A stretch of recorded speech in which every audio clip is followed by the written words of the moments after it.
Oke. 1, 2, 3.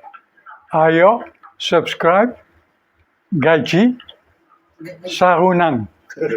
Sarungan. Ayo subscribe Gaji Sarunang.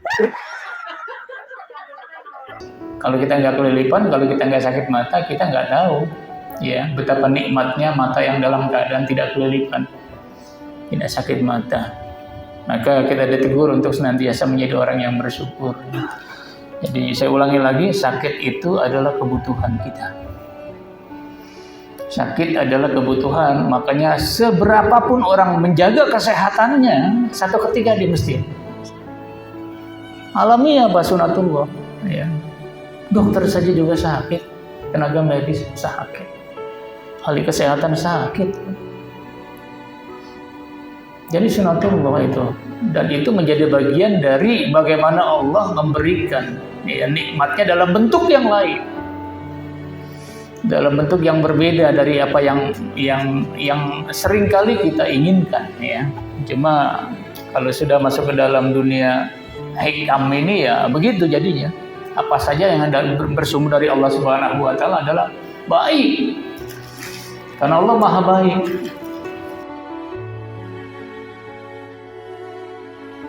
Assalamualaikum warahmatullahi wabarakatuh.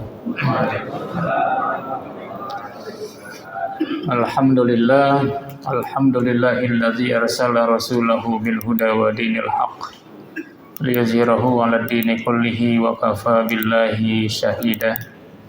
Asyhadu an la ilaha illallah wahdahu la syarikalah wa asyhadu anna Muhammadan abduhu wa rasuluh. La nabiyya wa la rasula ba'da. Allahumma fashalli wa sallim wa barik ala habibina wa syafi'ina wa maulana Muhammadin wa ala alihi wa ashabihi wa ansarihi wa junudihi ajmain ila yaumiddin. Amma ba'du, subhanaka la ilma lana illa ma 'allamtana innaka antal alimul hakim wa hadina wa wafiq lana ila siratal mustaqim. Jamaah yang dirahmati Allah Subhanahu wa taala, di hari Ahad yang lalu kita sudah melihat kesedihan ya. Apakah kesedihan itu kesedihan genuine, orisinal ya? Atau kesedihan itu hanya kesedihan pencitraan, nah, itu kira-kira ya. Kesedihan artifisial, kesedihan variasi saja, formalitas saja. Ya, itu yang kemarin kita sudah baca. Intinya adalah kalau kita bersedih atas segala hal ketaatan yang sudah kita lalaikan, ya kita lewatkan. Tetapi kesedihan itu tanpa dibarengi dengan semangat untuk bangkit. Untuk bangkit tidak lagi nanti dapat atau terjebak ke dalam kelalaian itu, maka kalau tidak disertai dengan semangat untuk bangkit, semangat untuk meraih kembali apa yang sudah terlewatkan dan supaya tidak terulang lagi, maka kalau hanya sekedar kesedihan saja tanpa ada semangat atau ikhtiar yang sangat kuat dari kita masing-masing, kalau tanpa dibarengi itu maka sesungguhnya kita sudah terjebak ke dalam apa yang beliau sebutkan min ala matil ightirar, bahwa kita sudah terjebak ke dalam al-ightirar ya. Sudah termasuk terjebak ke dalam tipu daya ya, terpedaya sudah kita. Bahasa kasarnya itu, bahasa sederhananya cuma sedih doang. Yang masih mending Pak kalau sedih doang. Yang repot kalau sedih juga enggak. Atau enggak merasa ada apa-apa. Ya, yang terlewatkan, kewajiban yang terlewatkan tidak sempurna kita lakukan. Jangankan bersedih.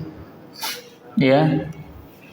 Tidak sedih, biasa saja, malah ketawa-ketiwi saja, nyaman saja. Nah, itu pertanda sudah jelas-jelas terjebak ke dalam terpedaya, tipu daya setan, terjebak ke dalam hawa nafsu.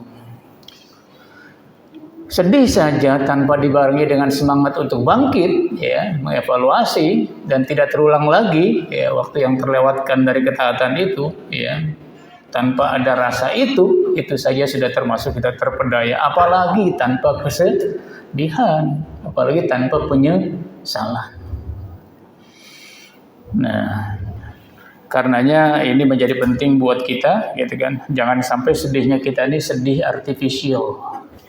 Sedihnya kita ini sedih tidak genuine, tidak asli, ya. Hanya sekedar sedih pencitraan. Orang-orang pada nangis, ya, menghadap Baitullah, kita ikutan nangis. Tuh, ya, nangis artifisial namanya, Pak. Nangis tidak genuine, ya. Nangis imitasi. Sedih imitasi. Karena orang lain pada nangis, ngikut nangis. Ya, habis itu nanti biasa aja lagi. Bahkan kalau sendiri malah nggak nangis, malah nggak sedih. Nah, itu sangat berbahaya. Kita diingatkan oleh Ibnu Athaillah bahwa kalau kita tidak ingin termasuk orang yang terjebak ke dalam tipu daya syahwat, hawa nafsu, dan terjebak ke dalam tipu daya setan, maka kita diharapkan kita ada kesedihan, ya, tetapi dibarengi dengan semangat untuk bangkit kembali dan tidak terulang, ya, kelalaian kita, ketaatan kita kepada Allah Subhanahu wa taala. Itu yang disebutkan di dalam kalimat hikmah beliau, al-huznu ala fuqdanit ta'ah ma'ada min nuhudi ilaiha min ala matil ightirar. Itu yang kemarin kita baca. Ada sedikit yang saya ingin sampaikan sebelum masuk ke materi yang berikutnya. Fal huznu yanqasimu ila salasati aqsamin. Ya, kata beliau nih, ya. Sedih itu terbagi, terklasifikasi menjadi 3 bagian. 3 macam, 3 model sedih. Kita masuk sedih yang mana nih kira-kira, kelompok yang mana? Yang pertama kata beliau huznul kazibin, ya, sedihnya para pendusta. Ini sedih yang tidak imitasi, yang imitasi, bukan sedih yang genuine, bukan yang sedih lahir dari karena penghayatan, ya, dan penyesalan yang mendalam. Huznul kazibin, nanti dilihat nanti huznul kazibin di mana modelnya, ini ada contoh di sini. Yang kedua adalah husnus shadiqin, sedihnya orang-orang yang jujur, ya, orang-orang yang benar. Dan yang ketiga adalah husnus siddiqin, ya, sedihnya orang-orang yang siddiqin, ya, yang sangat dekat dengan Allah Subhanahu wa taala, yang selalu jujur, yang selalu benar, yang selalu dekat, senantiasa dekat dan senantiasa merapat kepada Allah Subhanahu wa taala. Kita lihat. Fa husnul kadzibin huwa ma taqaddama min adamin nuhudi wal istidraki lima fata.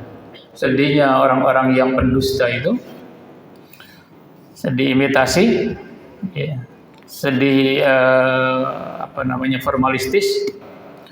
Wa ma taqaddama, seperti yang sudah disampaikan di atas tadi, di dalam kalimat hikmahnya juga disebutkan begitu, ya, min adamin nuhud, tanpa ada dibarengi dengan semangat untuk bangkit kembali, wal istidrak, dan menggapai, ya, menggapai apa yang sudah lewat dari ketaatan itu, lima fata, apa yang sudah luput, apa yang sudah lewat, itu husnul kazibin. Jadi kalau sedih saja tanpa dibarengi dengan semangat untuk bangkit dan menggapai kembali ketaatan yang sudah terlewatkan, nah, tanpa adanya semangat itu, maka disebut dengan husnul kazibin, ya. Saya tidak tahu kita termasuk kelompok yang pertama atau kelompok yang berikutnya, ya. Pak, kok bengong? Serius banget ini kayaknya. Jangan-jangan sudah masuk di kelompok yang pertama? Iya. Ya, kita semua bisa ini sajalah merasa disenggol oleh Ibnu Athaillah masing-masing kita. Jadi jangan saling pandang, Pak, jangan saling lihat. Jangan nengok sana nengok sini, gitu kan. Jangan-jangan malah kita sendiri, ya, juga sama istri jangan juga baca itu, nanti habis baca Ibnu Athaillah nih sama istri nunjuk-nunjuk juga, ini husnul kazibin, enggak juga, nanti istri nunjuk lagi, repot juga akhirnya kan. Jadi sudahlah, masing-masing nanti bisa mengevaluasi. Yang kedua, cuman memang banyaknya husnul kadzibin nih pada kalangan awam ya, karena memang tidak bisa dihindari husnul kadzibin ini bagi kalangan awam. Kalau dalam bahasa Ibnu Ajibah itu atau Ibnu Athaillah al-Ubad ya, al-Abid, belum al-Arif. Yang kedua, wa husnus shadiqin ya, husnus shadiqin ya, sedihnya orang-orang yang senantiasa benar, jujur ya. Al-husnul mashub bil jiddi wal ijtihad ya, al-husnul mashub, sedih yang senantiasa dibarengi al-mashub, yang dibersamai ya. Sedihnya dibersamai dengan apa? Bil jiddi ya, dengan kesungguhan, wal ijtihadi, dan semangat yang memuncak ya. Jadi sedih kami sedihnya itu dibarengi dengan wah pokoknya nggak kelewatan lagi nih sholat maghrib berjamaah, begitu kira-kira. Nggak boleh nih kelewatan lagi nih puasa sunnah, kira-kira begitu ya kalau yang sunnah.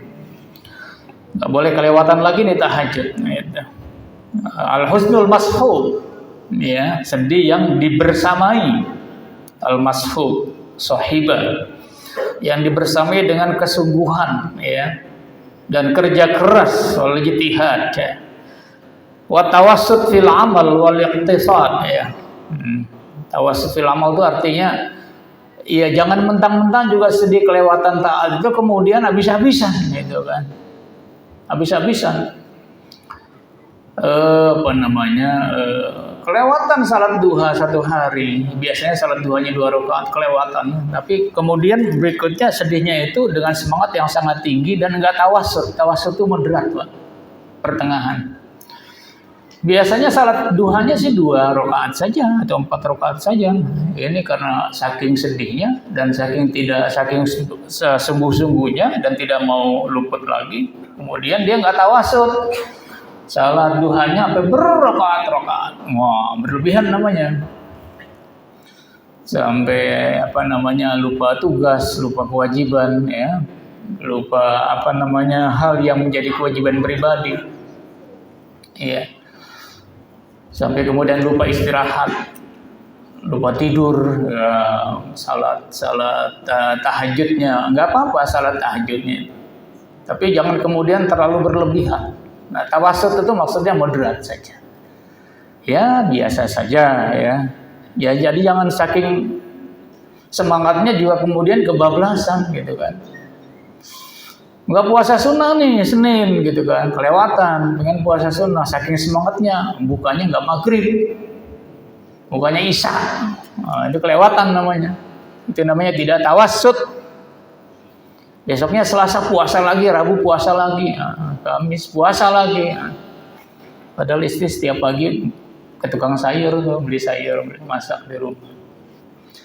Ya artinya apa? Wa tawassut fil amal wal iqtisad ma budinami ma baqiya minal awqat listidraki ma fata ya. Dengan mengatur waktu-waktu yang mestinya menjadi hak mata, tidur ya tidur gitu kan ya. Waktunya mencari nafkah ya mencari nafkah ya. Waktunya buka warung, kalau misalnya dagang ya buka warung. Jangan terus duha yang enggak berhenti-berhenti. Mentang-mentang sudah kelewatan duha pada waktu yang lalu. Ya menyesal, sedih, tetapi husnus shadiqin ini adalah sedihnya dengan kemudian semangat membangun motivasi untuk tidak terlewatkan kembali, tetapi ada tawassut fil amal, ada keseimbangan, ada moderasinya, moderat, jadi jangan berlebihan, ya. Tidak taksir ya, tidak berlebihan. Nah, mudah-mudahan kita termasuk yang ini nih. Sudah kita tambal yang sudah lewatkan, kita terlewatkan sudah, ya kita sadari itu, kita evaluasi, terlalaikan, nah kita tambal. Tapi nambalnya juga biasa saja, ya jangan terlalu habis-habisan juga, kebablasan, kelewatan. Padahal kita punya kewajiban, ya. Jadi kewajiban itu terlalaikan karena hal-hal yang sunnah, itu juga menjadi tidak dibenarkan. Kan ada di dalam kalimat hikmah di dalam naskah Ibnu Athaillah. Ada misalnya apa ya, lupa saya. Min alamati ittiba'il hawa al-musara'ah ilan nawafil. Nah, di antara tanda-tanda terjebak ke dalam hawa nafsu itu adalah bersegera melakukan yang sunnah-sunnah, ngejar yang sunnah-sunnah, habis-habisan dikejar-kejar. Yang wajib terlalaikan. Dari nafkah untuk keluarga terlalaikan. Ya. Yang sunnah-sunnah dikejar-kejar kemana-mana. Terlewatkan. Yang wajib terlewatkan. Silakan. Tapi yang wajib jangan sampai terlalaikan. Nah ini husnus shadiqin. Ya, husnus shadiqin. Begitulah kira-kira Pak. Jadi kita nih ya mudah-mudahan nggak sampailah nanti kita sampai sedih yang model ketiga, karena sedih yang model ketiga ini rasa-rasanya sih memang belum sampai di sini kita. Ya tapi mudah-mudahan kalau ada jamaah yang sudah sampai di sini, alhamdulillah. Dan lanjutkan. Apa yang ketiga? Yang ketiga adalah husnus siddiqin ya, bukan shadiqin tapi siddiqin. Ya. Senantiasa benar, senantiasa jujur, senantiasa dekat dengan Allah Subhanahu wa taala. Maka wasyuhada wassalihin ya, siddiqin ya, itu artinya ini lebih meningkat lagi daripada shadiqin ya, siddiqin. Jadi ini bukan syakirin tapi syakur gitu kan, harus senantiasa bersyukur. Ada nikmat dia bersyukur, ada musibah, ada cobaan, ada ujian juga tetap syukur juga, itu syakur namanya. Tapi kalau bersyukur ketika mendapatkan nikmat saja itu syakir. Ya, makanya waja'alna min ibadiyas syakur. Ya, bukan syakir. Waja'alna min ibadiyas syakur. Jadikan kami ya Rabb dari hamba-hambamu yang senantiasa bersyukur. Bersyukur nikmat yang mengenakan, ya, yang menyenangkan, ya. Tidak bersyukur dalam keadaan yang tidak menyenangkan pun, ya itu senantiasa tetap bersyukur. Ya kan kita pernah bahas Pak ya, kita pernah bahas kelilipan, sakit mata, gitu. Segala macam itu kan semua adalah nikmat juga. Cuma lahiriahnya adalah itu cobaan, itu ujian lahiriahnya. Tapi nikmat juga sebenarnya. Sebab kalau kita nggak kelilipan, kita sudah bahas. Kalau kita nggak kelilipan, kalau kita nggak sakit mata, kita nggak tahu ya betapa nikmatnya mata yang dalam keadaan tidak kelilipan, tidak sakit mata. Maka kita ditegur untuk senantiasa menjadi orang yang bersyukur. Jadi saya ulangi lagi, sakit itu adalah kebutuhan kita. Sakit adalah kebutuhan, makanya seberapapun orang menjaga kesehatannya, satu ketika dia mesti alamiah Pak sunatullah. Ya. Dokter saja juga sakit, tenaga medis sakit, ahli kesehatan sakit. Jadi sunatullah itu, dan itu menjadi bagian dari bagaimana Allah memberikan ya, nikmatnya dalam bentuk yang lain, dalam bentuk yang berbeda dari apa yang sering kali kita inginkan ya. Cuma kalau sudah masuk ke dalam dunia hikam ini ya begitu jadinya. Apa saja yang bersumber dari Allah Subhanahu wa taala adalah baik. Karena Allah Maha baik. Masa Allah Maha baik memberikan sesuatu kepada hambanya yang dekat dengannya sesuatu yang tidak baik? Nggak mungkin Pak. Mesti sesuatu yang baik. Cuma kadang-kadang kita nggak bisa menangkapnya bahwa itu adalah sesuatu yang baik. Makom kita belum sampai ke situ. Makom kita baru hanya menilai yang baik itu yang enakin, yang menyenangkan. Yang namanya nikmat itu yang menyenangkan, yang enakin kita. Kalau makomnya sudah lebih meningkat, barangkali ya tidak sebatas sampai di situ. Ya. Makanya musibah, ujian, cobaan semua dibarengi dengan bukan innalillah, tetapi adalah alhamdulillah. Oke. Husnul sadiqin, husnul siddiqin minas sairin. Huwal husnu ala fawatil awqat aw husuli syai'in minal ghafalat aw wuqu'i mailin aw rukuni ilal hududi wasyahawat ila anna husnahum la yadum iz la yaqifuna ma syai'in wa la yaqbiduhum syai'un. Jadi husnul sadiqin dan husnul siddiqin ini adalah kesedihan yang memang karena terlewatkan waktu-waktu yang mestinya dilakukan, tapi bukan kewajiban, Pak. Ya. Jadi kalau husnul sadiqin ini adalah yang terlewatkan itu yang sunnah-sunnah. Yang sunnah-sunnah. Jadi begini, Pak, kalau siddiqin itu ya, atau orang-orang yang sudah mendalami yang menyelami dunia tarekat ya, atau tasawuf praktis, itu yang wajib-wajib sudah kelar, sudah selesai. Yang wajib-wajib itu sudah kelar, sudah selesai, sudah no problem, sudah clear. Jadi nggak lagi bicara soal sholat fardu, nggak bicara lagi soal zakat, nggak bicara lagi soal puasa Ramadan. Itu semua sudah kelar, Pak. Yang jadi persoalan buat mereka adalah yang sunnah-sunnah. Kalau dunia tarekat itu yang sunnah-sunnah. Soal salat 5 waktu sudah kelar, subuh tepat pada waktunya sudah kelar, zuhur tepat pada waktunya berjamaah sudah kelar, sudah harga mati. Bukan itu yang ketinggalan, bukan itu yang terlewatkan. Yang terlewatkan adalah yang sunnah-sunnah. Kalau yang sunnah-sunnah terlewatkan menyesal, Pak, itu luar biasa. Yang sunnah-sunnah terlewatkan itu sedih. Nah ini kita nih, karena yang wajib aja terlewatkan nggak sedih.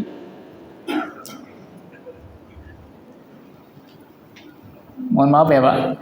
Jadi sama-sama kita dijewer sama Ibnu Athaillah.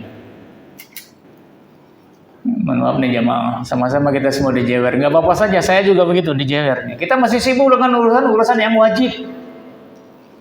Kadang subuh kesiangan, zuhur kelewatan, sore asar ketiduran, maghrib kemalaman, isya sibukan, kemacetan di kantor. Akhirnya tahajudnya yang sunnah sih, udah kecapean. Nah gitu, Pak, wajib-wajib gitu ya. Jadi kalau dunia tarekat, tasawuf praktis itu yang begitu-begitu udah kelar, udah lulus yang begitu-begitu tuh, udah lulus, udah nggak jadi perhatian. Kenapa, Pak? Karena itu modal. Ya, ini harus saya sampaikan juga nih. Jadi yang wajib-wajib itu konsisten istiqomah dengan yang wajib-wajib itu udah kelar, udah selesai. Kenapa? Karena itu modal. Modal, Pak. Modal itu kalau Bapak dagang, modal kan dipertahankan, Pak. Jangan modalnya ikut habis. Modalnya ikut ludes habis gimana gitu. Dalam beragama, dunia tarekat, dunia tasawuf praktis itu yang wajib-wajib itu modal. Yang dikejar itu adalah yang tambahan-tambahan nih, Pak, untung-untung yang sunnah-sunnah nih yang dikejar-kejar nih. Kalau modal mah udah dipegang, modal asas. Ibarat kendaraan, Bapak motor itu mah ban sama apa namanya, ban katakanlah katakanlah ban lah ya. Ada bensin juga kalau nggak ada bannya kan nggak bisa juga jalan. Katakanlah ban itu asasi. Udah kelar sama bannya kalau kendaraan, kalau motor. Udah nggak mikirin ban lagi, karena udah kelar, udah ready. Kalau istilah rumah itu fondasinya sudah kelar, iya. Fondasinya masih goyang-goyang dan nggak kokoh, Bapak mau kasih variasi apa rumah? Apalagi bebannya berat-berat di atas. Jebol, Pak. Nggak bisa. Jadi orang yang mau masuk di dunia tarekat, dunia tasawuf praktis itu harus kelar dulu nih. Yang syariatnya harus kelar dulu. Yang syariatnya kelar dulu. Kalau yang syariatnya belum kelar, berat, nggak bisa masuk dunia tarekat. Terjamin, Pak, nggak bisa masuk. Makanya kalau ikut itu di mursyid itu ngegebernya itu yang itu dulu, dikelarin dulu itu yang wajibnya. Dianggap selesai dulu. lulus dulu, kemlot dulu. Nah, baru nanti bicara soal-soal yang lain. Jadi yang membuat mereka menyesal dan sedih itu bukan soal-soal ketinggalan yang wajib. Ketinggalan yang mananya ya tadi ya, yang an-nawafil ya, yang sunnah-sunnah. Dan itu terlalaikan minal ghafalat. Ya, minal ghafalat.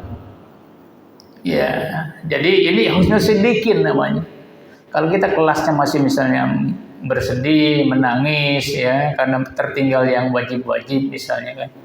Sudah. Apa juga itu sudah memasuki sesuatu yang baik. Ya jangan sampai kita ini sudah yang wajib-wajib terlewatkan.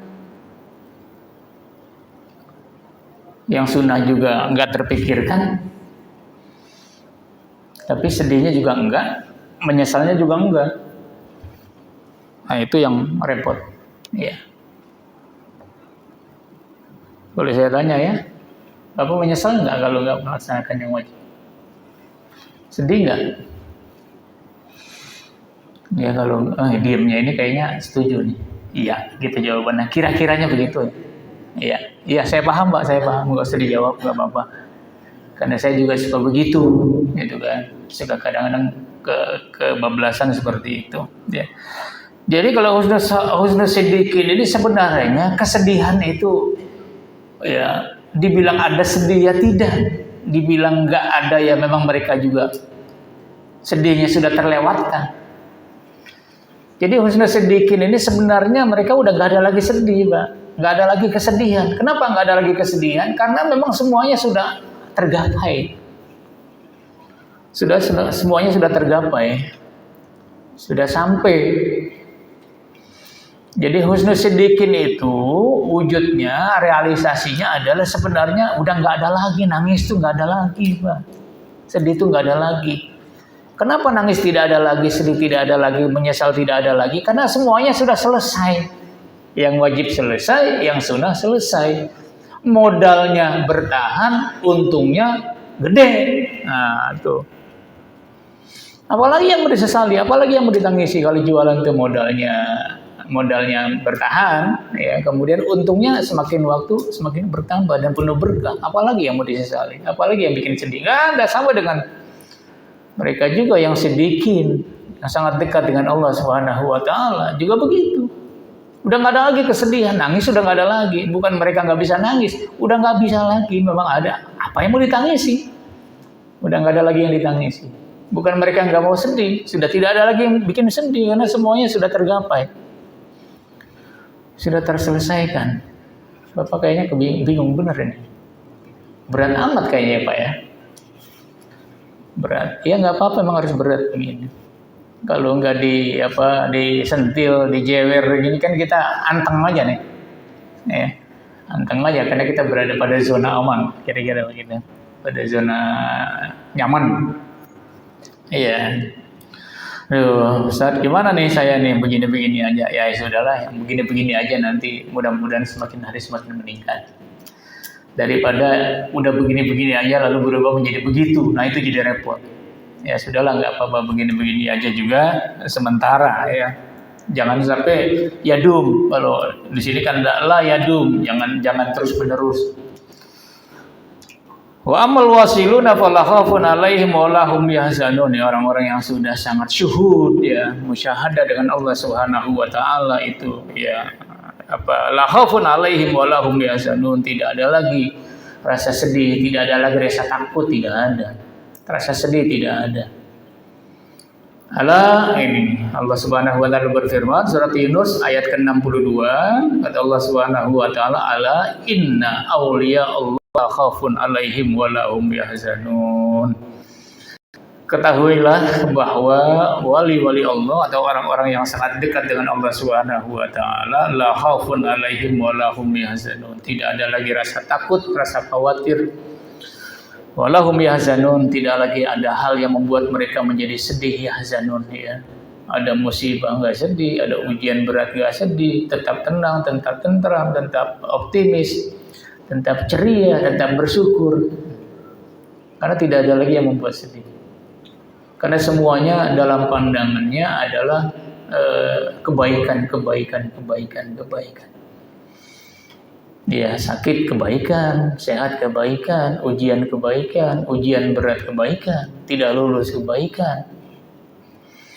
Semuanya adalah sesuatu yang baik, gitu kan, karena bersumber dari yang maha baik.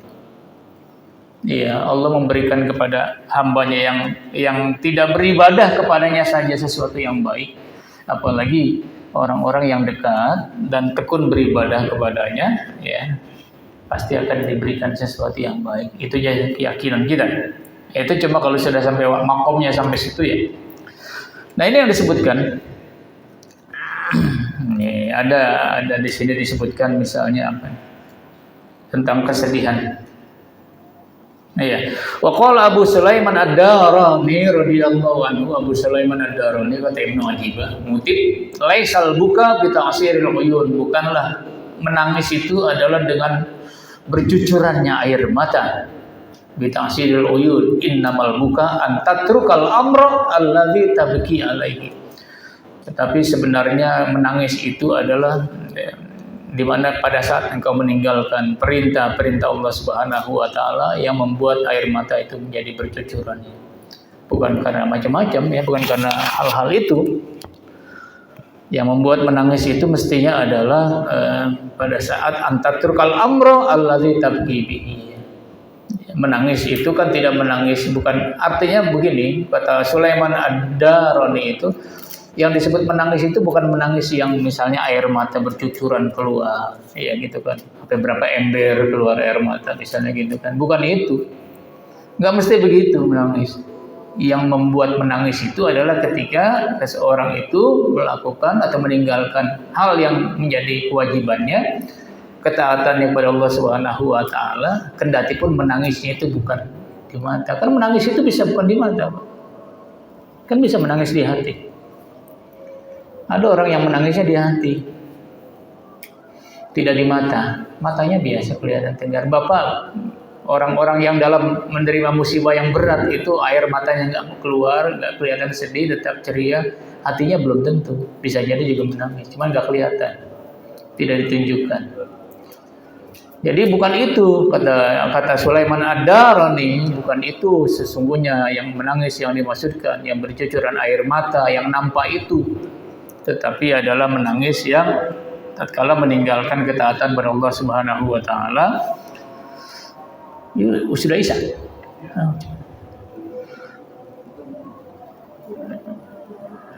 Ya, kemudian karena meninggalkan perintah ketaatan kepada Allah Subhanahu wa taala itu tadi.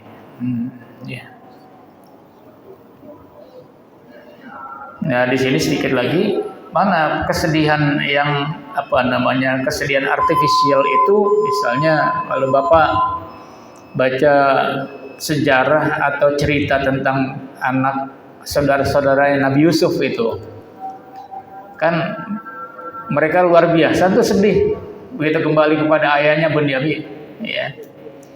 Yusuf diterkam serigala gitu kan. Mereka kemudian menangis di hadapan ayahnya, sedih supaya benar-benar meyakinkan ayahnya kalau anaknya Yusuf itu diterkam serigala, gitu kan.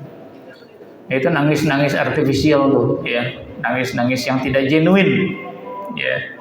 Itu yang disebutkan di sini, ya, itu fa inna ikhwata Yusuf ja'u abahum Aisha yabkun wa qad fa'alu ma fa'alu, padahal mereka tidak melakukan seperti yang disebutkan, padahal tidak diterkam serigala, tetapi mereka memang melakukan keburukan, kejahatan terhadap Yusuf.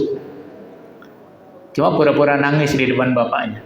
Ya, itu namanya husnul kadzibin. Nah, tadi kira-kira begitulah. Saya kira jamaah sampai di sini, mau waktu Isya kita sudah tiba, ya. Jadi cepat sekali kalau kita bahas. Malam hari ini saya rencana membahas itu yang beberapa waktu yang lalu kita sudah dikasih bocoran oleh Ibnu Athaillah tentang apakah ibadah kita diterima atau belum diterima oleh Allah Subhanahu wa taala.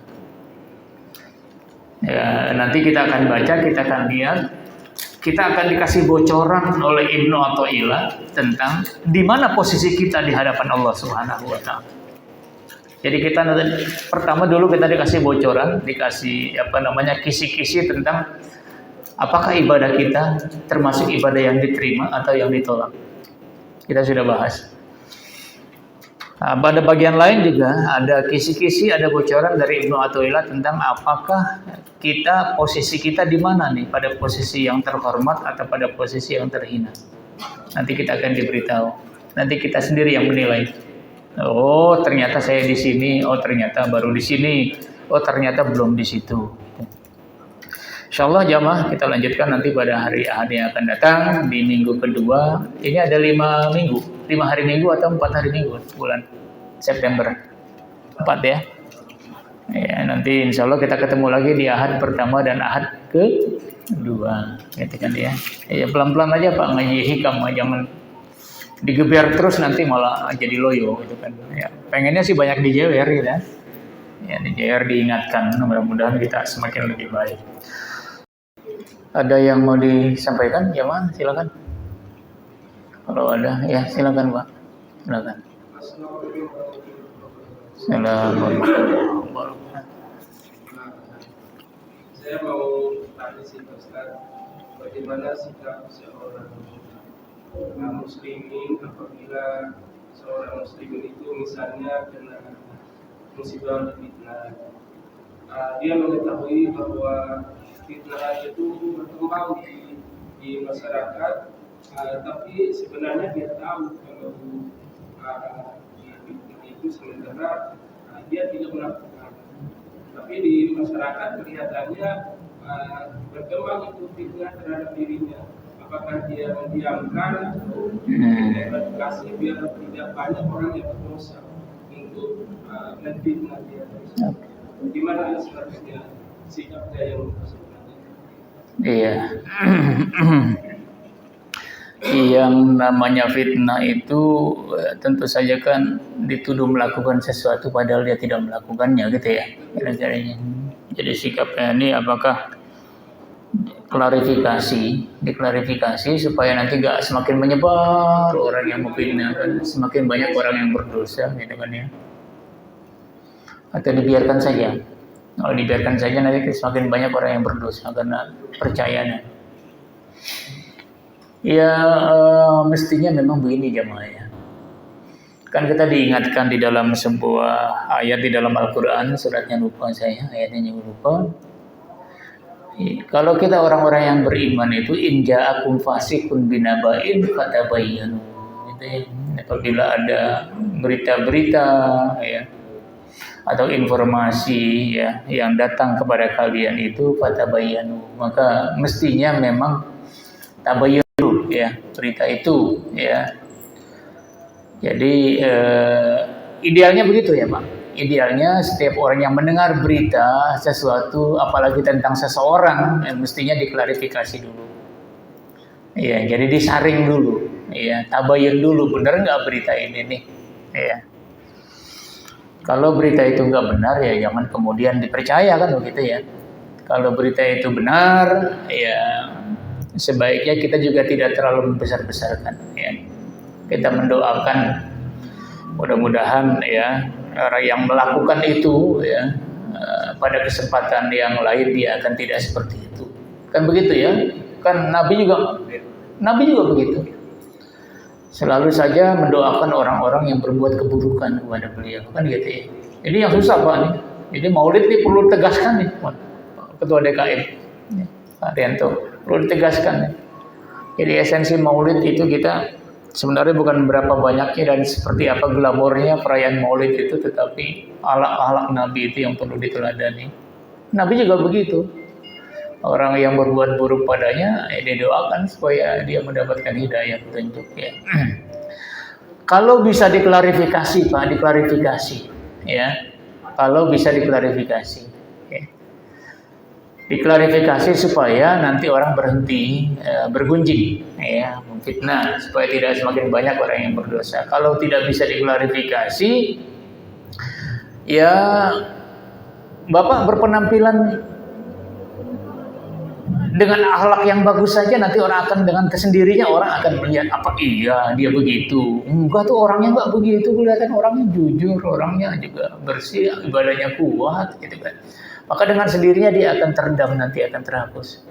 Ya, apalagi Bapak mendoakan orang-orang yang berfitnah itu nanti akan diluruskan Allah Subhanahu wa taala sembari Bapak memperbaiki penampilan akhlak moral, etika, ya, kesantunan. Karena dengan sendirinya nanti akan terhapus. Jadi kan sebenarnya begini, Pak. Jadi hal-hal ya menunjukkan keadaan sebenarnya kita dengan akhlak kita itu jauh lebih baik dan lebih bermanfaat ketimbang kita cuap-cuap bilang bahwa kita orang yang jujur, kita orang yang bagus, orang yang baik. Gak perlu. Kita tunjukkan saja dengan sikap perilaku kita. Jadi namanya bilhal, ya, bukan bilqaul, ya, bukan dengan lisan, dengan ucapan. Bapak berusaha juga menyampaikan bahwa Bapak tidak melakukan baik. Kalau mereka percaya, saya juga, karena bisa lagi berbeda dengan penampilannya kita. Ternyata kita bilang kita ini benar, baik, jujur. Orang melihatnya kita melakukan ketimbangan, melakukan hal yang nggak bagus, orang nggak akan percaya. Saya kira itu saja kuncinya, Pak, ya. Jadi bisa diklarifikasi kalau bisa, kalau tidak ya hal-hal yang semacam tadi kita sampaikan, ya. Untuk jamaah ya saya kira apapun berita apapun yang berkembang, ini apalagi sekarang dunia media sosial itu kan ya jangan jangan semuanya serba diiyakan, di ACC, ya, disetujui, ya, tapi di tabayun, ya, dicari klarifikasi, penjelasan dulu. Apa bahasa kerennya tuh? Jadi saring sebelum sharing. Sharing, ya. Jadi jangan semuanya diklik. Itu benar sekedar kita yang tahu sudah. Nggak perlu di-share. Kan ada yang perlu di-share, ada yang tidak perlu di-share. Ya, mana yang perlu di-share dan mana yang tidak perlu di-share, ya kita harus punya punya filter, ya, hal-hal yang semacam itu. Saya kira ini, dan insya Allah kita lanjutkan jamaah pada hari Ahad minggu pertama dan kedua bulan yang akan datang, dan kita akhiri dengan sama-sama doa kafaratul majelis. Subhanakallahumma wa bihamdika asyhadu an la ilaha illa anta astaghfiruka wa atubu ilaik. Wassalamualaikum warahmatullahi wabarakatuh.